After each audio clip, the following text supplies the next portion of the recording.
අයිබෝන් ඉතින් හොඳයි අදත් අපි ඔයගොල්ලොත් සමග සම්බන්ධ වෙන්නේ 2026 BST සත්කාරය සමග. ඉතින් අද දවසේ මම තවත් කුඩා කැල්කියුලේෂන් එකක් තමයි ඔයගොල්ලන්ට ඉදිරිපත් කරන්න යන්නේ. ඉතින් ඒ කැල්කියුලේෂන් එක මොකක්ද කියලා කිව්වොත් ඇත්තටම කලින් වීඩියෝ එකත් එක්ක මේක සම්බන්ධතාවයක් තියෙනවා.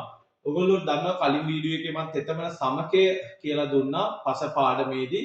ඒතොර ඒ තෙතමන සමකය කියලා දෙන්න හේතුව විශේෂයෙන්ම පස්වල වියලි බර සොයා ගන්න පුළුවන් පහසු ක්‍රමයක් තෙතමන සමකය හරහා. එතකොට ඔයගොල්ලෝ දන්නවා පස්වල වියලි බර හොයන්න වෙන්නේ සාමාන්‍ය ගත්තොත් අපිට උඳුනක පැය ගාණක් වියලලා. නමුත් ඒ වියලන්නේ නැතුව වියලි බර හොයා ගන්න පුළුවන් පහසු ක්‍රමය තමයි තෙතමන සමකේ භාවිතා කරලා. ඉතින් අද දවසේ අපි මෙන්න මේ තෙතමන සමකේ භාවිතයක් කතා කරන්න යනවා. ඉතින් තෙතමන සමකය සහ දෘශ්‍ය ඝනත්වය. අන්න කොහොමද අපි දෘශ්‍ය ඝනත්වය හොයන්නේ මේ තෙතමන සමකය ලබා දීලා තියෙනකොට.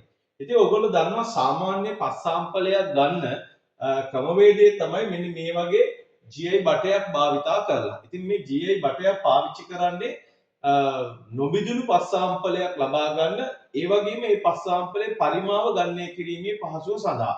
දැන් මෙන්න මේ විදිහට GI බටයක් තියෙනවා. ඒක විස්කම්භයේ 4 සෙන්ටිමීටර් මේකේ උස ගත්තොත් සෙන්ටිමීටර් 10ක් තියෙනවා. හරිද?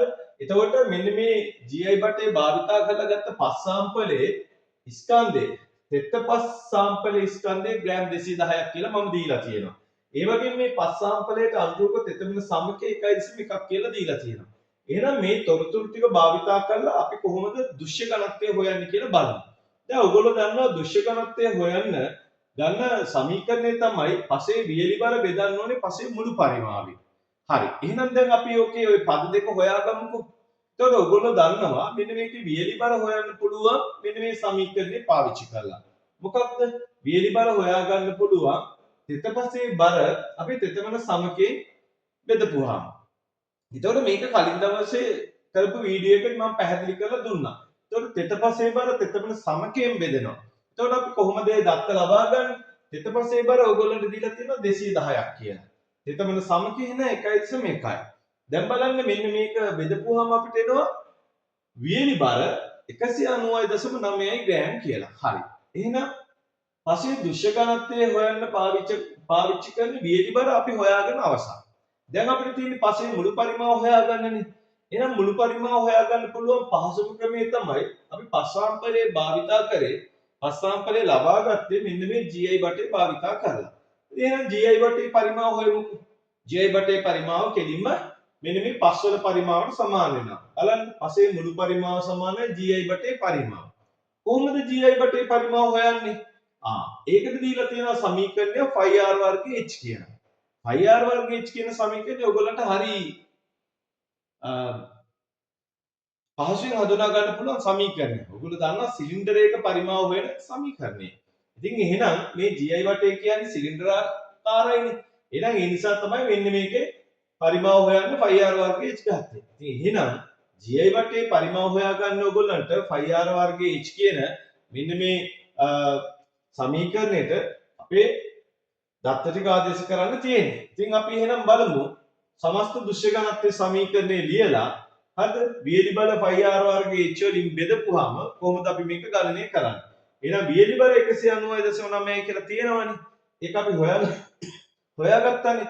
දැන් එහෙනම් 5r වර්ග h කියන එකට අපි දත්ත ආදේශ කරමු. මේ බලන්න 5 කියන්නේ 7න් 22යි.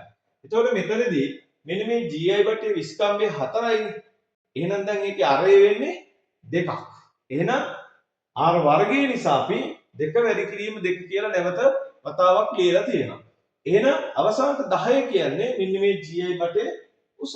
ඉතින් එහෙනම් 22 බෙදීම 7 වරක් 2 වරක් 2 නැවත වරක් ආයි 10න් වැඩි කරපුවාම ඔන්න පස් පරිමාව අරගෙන තියෙනවා. එහෙම නැත්නම් GI බටේ පරිමාව අරන් තියෙනවා.